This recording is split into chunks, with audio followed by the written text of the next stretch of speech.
Uma das perguntas que mais me fazem é como lidar com o medo de ser rejeitado. As pessoas, por algum motivo, seja alguma experiência que tiveram na vida, ou alguma coisa que elas viram acontecer na sua família, ou por causa de algum tipo de atitude que pessoas tomaram no histórico de vida delas, elas têm muito medo de ser rejeitadas. Isso, claro, é um medo do ser humano, mas em algumas pessoas esse medo ele é muito mais profundo, muito mais aparente.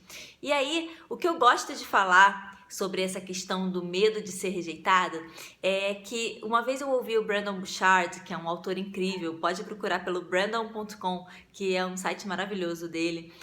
O Brandon uma vez falou uma coisa que eu nunca mais me esqueci, eu estava num treinamento com ele, e eu nunca mais me esqueci, e eu quero falar sobre isso com você no vídeo de hoje, que é o seguinte: claro que algum episódio de rejeição, algum momento da nossa vida que a gente pode ter passado por isso, claro que isso dói, que isso magoa. Eu não tô aqui desmerecendo ou me desfazendo da sua história de vida, não é isso. Mas você, como líder da sua vida, pode encarar isso por uma nova perspectiva, e é isso que eu quero te trazer aqui. Se você me acompanha nos meus vídeos diários, você sabe o quanto eu falo que é importante a gente liderar a nossa vida. Nós somos responsáveis pela forma como a gente escolhe se comportar, como a gente escolhe reagir àquilo que acontece na nossa vida, e o vídeo de hoje tem bastante a ver sobre isso. Se você não me acompanha ainda e tá vendo esse vídeo pela primeira vez, vai aí nos vídeos, todo dia eu faço um vídeo, acompanha aí na playlist que tem muito conteúdo legal pra você. E o que o Brandon falou? Ele falou o seguinte, que ele já percebeu também na audiência dele que as pessoas têm muito medo de, por exemplo, iniciar um negócio ou começar a empreender, que é o nicho que ele trabalha lá, em marketing digital, porque tem medo de ser rejeitado, porque tem medo de que alguém critique ou que alguém não apoie, ou que tem medo das coisas não darem certo porque não vai ter o apoio. E aí ele tem um hábito de fazer o seguinte, ele pergunta sempre, e ele perguntou lá na audiência que eu tava, ele vai perguntando quantas vezes nós fomos rejeitados, por quantas pessoas, na verdade, por quantas pessoas nós já sentimos que fomos rejeitados na vida. E ele vai fazendo tipo uma enquete. Quem aqui já foi rejeitado por 3 pessoas? Aí uma galera levanta. Quem aqui já foi rejeitado por 4, 5, 6, 7? Ele vai indo.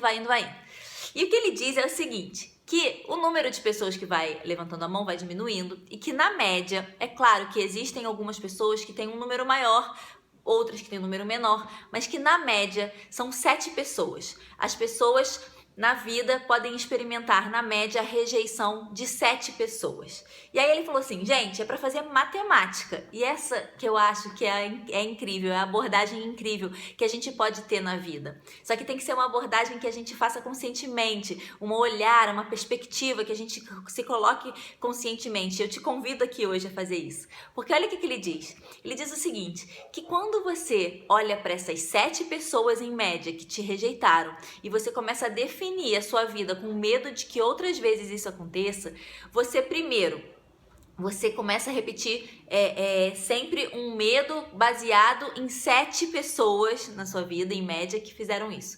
Segundo, ele faz a seguinte pergunta: quantas pessoas você se relaciona ao longo da sua vida? Com quantas pessoas, até o seu histórico de vida atual, você já se relacionou? Com certeza foram centenas, se não milhares de pessoas.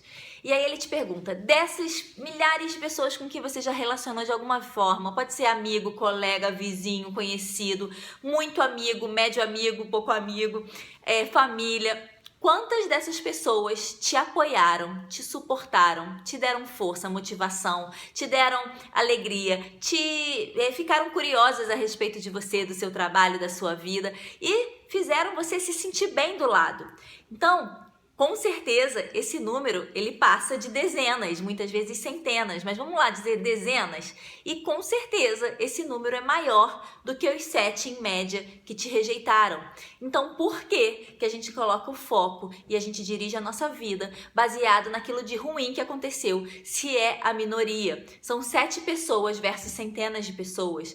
Então, por que você não olha para tudo aquilo de bom que te aconteceu já e vê aquela situação como fatos que realmente aconteceram, que doeram, que foram ruins, mas que não precisam definir um medo que você vai carregar o resto da vida.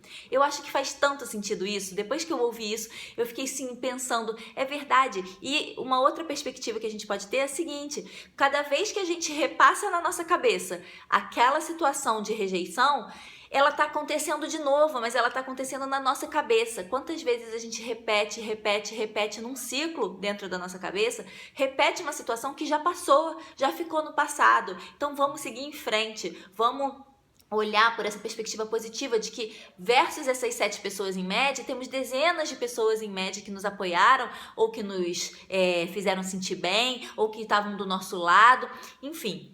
É uma perspectiva positiva da vida e que isso que vai fazer a gente trilhar nossos caminhos, buscar nossos planos com uma intenção positiva também e não se fazendo de vítima da situação ou então repetindo essa situação onde você pode ter sofrido realmente. Então, faz sentido para você? Coloca aqui nos comentários para mim o que você acha da gente mudar esse olhar e ao invés de ficar com medo da rejeição, a gente lidar com isso olhando com essa perspectiva matemática até, de que foi uma minoria de vezes onde a gente foi rejeitado versus uma maioria de vezes onde a gente foi suportado, onde a gente teve presença de pessoas, onde a gente se sentiu bem do lado de pessoas. Então, não limite a sua vida, a sua atuação, as suas atitudes, as suas ações, as suas decisões com base nessa minoria, mas foque no positivo e você vai lá seguir em frente com a sua força, com a sua coragem, com a sua motivação, porque você é capaz, porque você é forte, você é corajoso e você pode seguir em frente. Não deixe isso te limitar. Combinado? E eu quero te fazer um convite. O mês da autoestima está chegando ao fim. Na terça-feira que vem, dia 28 de junho de 2016, a gente vai ter o último encontro do mês da autoestima. E eu e a Carol Fagundes, a gente deixou para o final o mais legal, com uma surpresa incrível. Você precisa participar. Então, se você é mulher e quer saber como se tornar mais segura, mais confiante, mais poderosa em todas as áreas da sua vida, clica aqui no link que está na descrição do vídeo, mêsdaautoestima.com.br/encontro, e se inscreva para o nosso último encontro ao vivo, que vai ser incrível. Eu garanto que você vai amar, além de ter uma surpresa no final. Eu te espero lá, hein? Um beijo grande e até o próximo vídeo. Tchau, tchau!